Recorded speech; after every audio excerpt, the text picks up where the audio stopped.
새해를 맞아서 후회함이 없는 삶을 위하여 라는 주제로 어제는 우선순위가 우리 삶 속에 바르게 세워져야 된다. 살아가면서 우리에게 필요한 것이 있습니다. 무엇을 먹을까, 마실까, 입을까. 욕심이 아니라도 우리에게 그 필요한 것을 구할 수밖에 없고 없을 때는 염려할 수밖에 없습니다. 그러나 예수님께서 먼저 그의 나라와 그의 의를 구하라. 그리하면 이 모든 것을 너에게 더해 주시겠다. 즉 하나님의 통치를 받고 하나님께서 행하고자 하시는 그 뜻, 의를 구하는 사람이 되면 하나님과의 관계가 바로 서 있으면 나머지 문제는 하나님께서 더해 주신다. 이것이 바로 우리 삶 속에 후회하지 않을 삶을 살 수 있는 첫 번째 비결이에요. 하나님과 나와의 관계.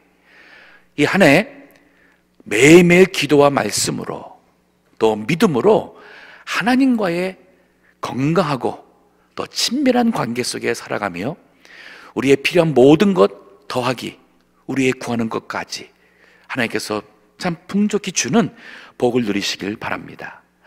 자, 그런가 하면 오늘은 지혜로움이 우리가 후회하지 않을 삶을 살 수 있는 두 번째의 성경의 가르침이에요. 지혜로움. 이 반대는 뭐냐면 어리석음이죠.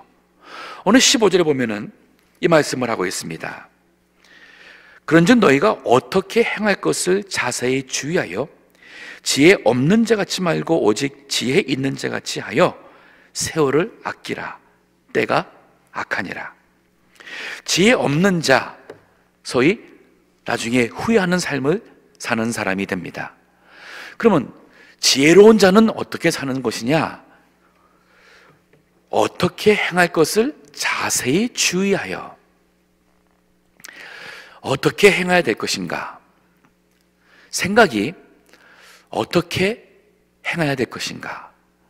라는 데에 자세히 생각하며 거기에 집중을 하고 있습니다.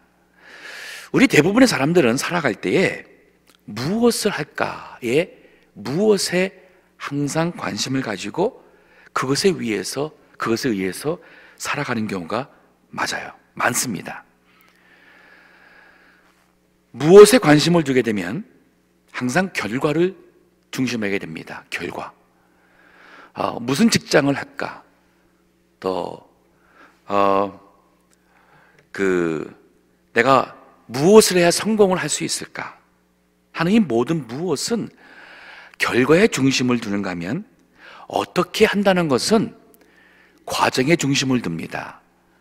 우리 아들이 공부해서 내가 의사가 될 것이다. 이거는 무엇에 관심을 두고 있어요? 공부하는 목적이 변호사가 된다. 돈 많이 벌겠다. 우리가 인생을 많은 사람들이 무엇에 관심을 두기 때문에 지혜 없는 자가 되는 것이고 돈을 벌었어도 의사가 되었어도 그 원하는 그 무엇을 이루어서도 거기에 행복이 없는 거예요. 이게 바로 인생을 잘못 사는 것입니다.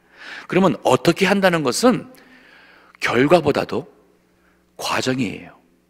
공부하는 과정에서도 또 의사가 되었습니다. 하지만 의사가 되어서 끝난 게 아닙니다. 내가 어떻게 과연 이 의술을 가지고 살아갈 것인가? 자, 하나님의 일을 하겠다. 이것을 무엇으로 생각하는 사람은 내가 하나님의 일을 하겠다. 그러면 목사가 되면 되겠다. 선교사가 되면 되겠다. 이 무엇에 관심 갖고 있는 것은 아직 완성이 아닙니다. 목사가 되고 선교사가 되면 그러면 거기서 또 내가 무엇을 할까? 그럼 목회를 올해 내가 무엇을 할까? 한다면 계속 결과 중심적으로 갈 수밖에 없어요. 무엇을 해야 교회가 성장할까? 무엇을 해야지만은 교인들이 즐거워할까? 아니에요. 어떻게 라는 관심을 두게 되면 바로 그 과정 모든 것이 하나님의 은혜를 구할 수밖에 없고 그 과정 자체가 기쁨이고 감사고 행복이에요. 즉 지혜라는 것은, 행복이라는 것은 어떠한 먼 곳에 있고 어떠한 소유에 있고 성공에 있고 결과에 있는 것이 아닌 거예요. 하나님의 축복은 이미 우리에게 항상 함께 할 수 있습니다. 어려움도 우리가 거기서 결과를 중심으로 하는 what이란 그 무엇을 추구하는 사람은 실패할 때에 낙심합니다. 고통당할 때에 그만 좌절할 수밖에 없어요. 요셉을 보십시오. 하루아침에 노예가 되었잖아요. what으로 무엇을 계산했다면 요셉은 완전 거기에서 패배 인생을 살아야 돼요. 근데 성경을 보게 되면 요셉은 그 가운데서 아버지께부터 받은 신앙으로 여호와 하나님을 그가 믿는 믿음으로 어떻게 살았느냐? 그 믿음으로. 그래서 하나님께서 그와 함께 하셨어요. 그러니까 노예로 살지만은 그의 하는 모든 일이 축복이고 기쁨이고 그것이 하나님께서 거기에서 그의 인생을 통하여 놀라운 하나님의 축복을 보여주십니다. 바울이 예수님 만나기 전에는 무엇을 위해서 또 무엇에 중심적인 신앙생활을 했어요. 그래서 내가 율법 무엇을 했느냐 무엇을 안 했느냐 내가 이 일주일 동안 금식을 했고 안 했고 이 무엇 하는 데에서 그는 스스로가 의로운 줄 알았어요. 근데 예수 그리스도를 만나고 나서는 그 모든 것을 다 내버리고 내 주 예수 그리스도를 아는 것이 가장 고상하다. 어떻게 사느냐? 내가 주님을 더 알고 그 부활의 능력에 참여하고자 이 어떻게 사는 것으로 바뀌었어요. 진정한 지혜로운 삶은 후회함이 없는 삶은 바로 오늘이에요. 내일이 있는 것이 아니에요. 어떻게 오늘에 주어질 모든 일을 어떠한 과정, 마음 자세에서부터 이것이 진정한 후회함이 없는 삶을 사는 것이에요.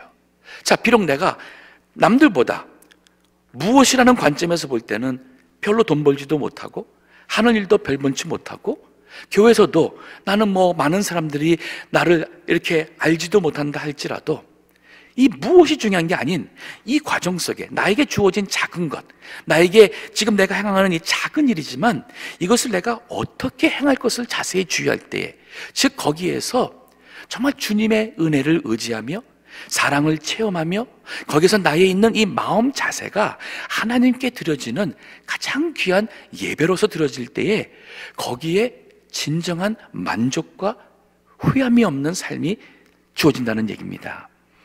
브라더 로렌스라는 사람이 있었죠. 제가 설교 시간에 한두 번 얘기했었습니다.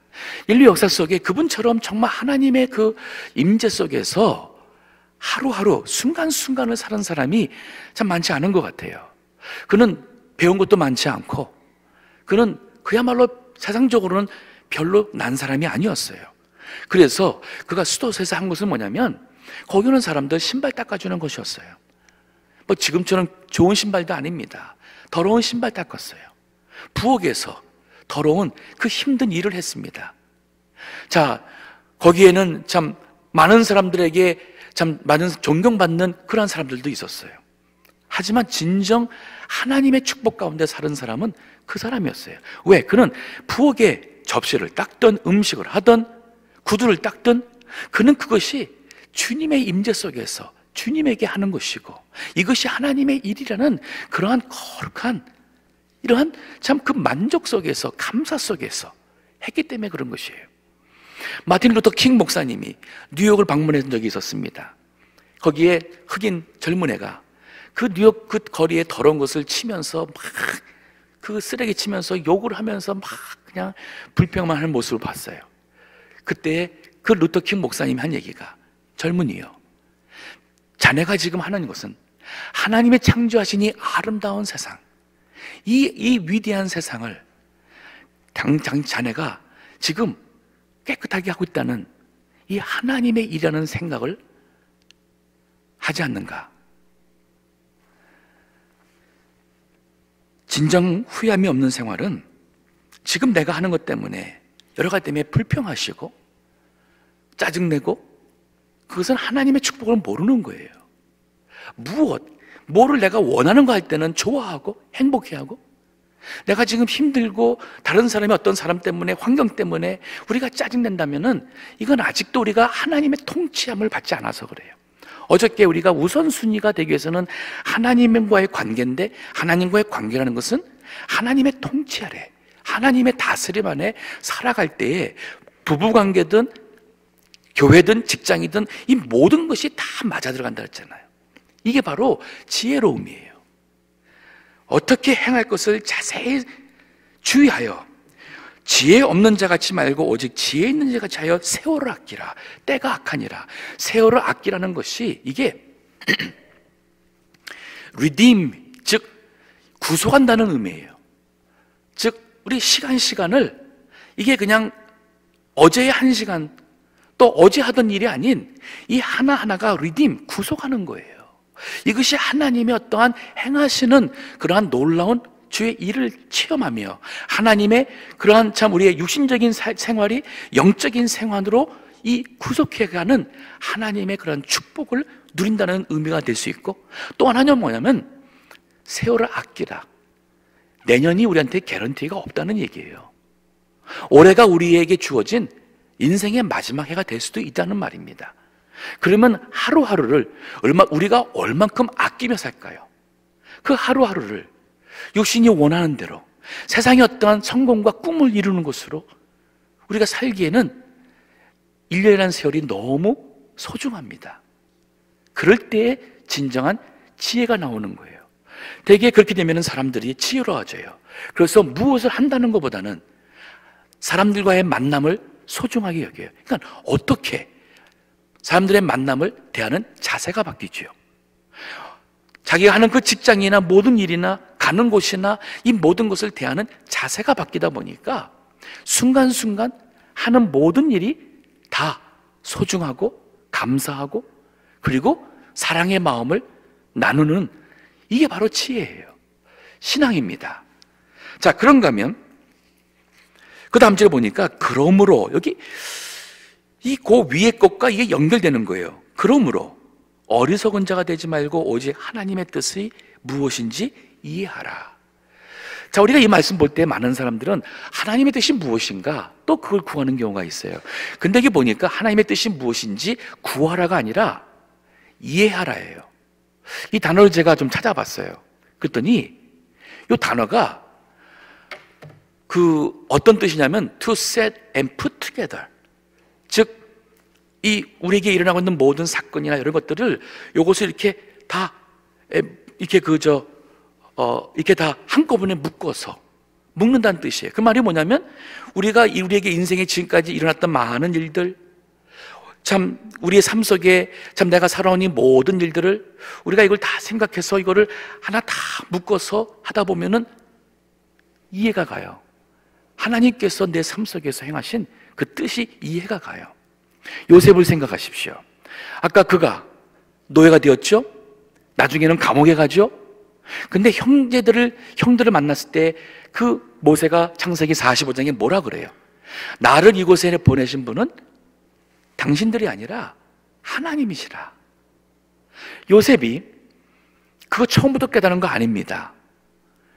그 힘든 종생활에서부터 감옥에서 희망이 없는 그런 절망적인 상황 속에서도 그는 어떻게, 즉 믿음으로 그 과정을 극복했잖아요. 애굽의 총리가 됐잖아요. 그렇게 보니까 하나님께서 나에게 행하신, 내 인생에 행하신 하나님의 뜻이 이해가 되는 거예요. 이해가 되니까 그 순간부터는 더더욱이나 하나님의 내 삶을 통하여 행하시는 하나님의 그 섭리를, 그 하나님의 뜻을, 어저께 말한 것처럼 그의 나라와 그의 의를 구하는 사람이 더 신앙적으로 살기가 더 쉬워지게 되는 것이지요. 우리가 영적인 신앙생활을 한다는 것은 과거보다 지금이 우리가 하나님을 더 이해할 수 있고 내 삶 속에 역사하시는 하나님의 그 뜻이 이게 헤아려져야 돼요. 지금까지 살아왔는데 하나님의 나를 이 세상에 왜 내셨는지, 내가 지금 무엇을 위해 살아야 되고 앞으로 남은 나의 여생을 통해서 하나님께서 행하고자 하시는 그 뜻이 무엇인지를 모른다면 어딘가에서부터 우리 믿음이 정리가 안 된 거예요. 자, 그 바로 15절 16절의 말처럼 너희가 자세히 어떻게 행할 것을 자세히 주의하여 지혜 없는 자 같이 말고 지혜로운 자 같이 되어서 세월을 아끼라. 때가 악하다. 정신을 안 차리면 우리가 깜빡 이 세상에 그만 마귀에, 그 다음에 우리 욕심에 우리가 하나님의 뜻을 헤아리지 못하고 살아간다는 말이에요. 자, 하나님의 뜻이 무엇인가 이해하기 위해서는 기도하며 또 말씀과 함께 하나님의 그 행하시는 것을 우리가 하나씩 이해하며 그 다음에는 하나님의 뜻을 우리가 확실하게 되는데, 그 다음 주 보게 되면 술 취하지 말라, 이게 문제인 것 같아요. 물론 술 안 마시는 사람에게는 이게 무슨 말인가 하겠지만은, 요거는 한 예를 들어서 우리 인생이 그 무엇인가 지배를 받아요. 술 취한다는 것은 그 알코올의 지배를 받아서 우리가 이성적으로 판단하고 생각하고 행동하는 것을 하게 하는데 영향을 받게 돼요. 그래서 술 취하지 말라는 거예요. 우리 크리스찬들이 술 먹지 말고 술 취하지 말라는 것은 술 취해서 실수하기 때문에 그렇습니다. 그러면 술 취하지 말라는 것이 오늘날 우리에게 말한다면 꼭 술이 아니라도 마약이 될 수 있고요, 도박이 될 수 있습니다. 도박에 중독되면은 술에 중독됨과 다르지 않습니다.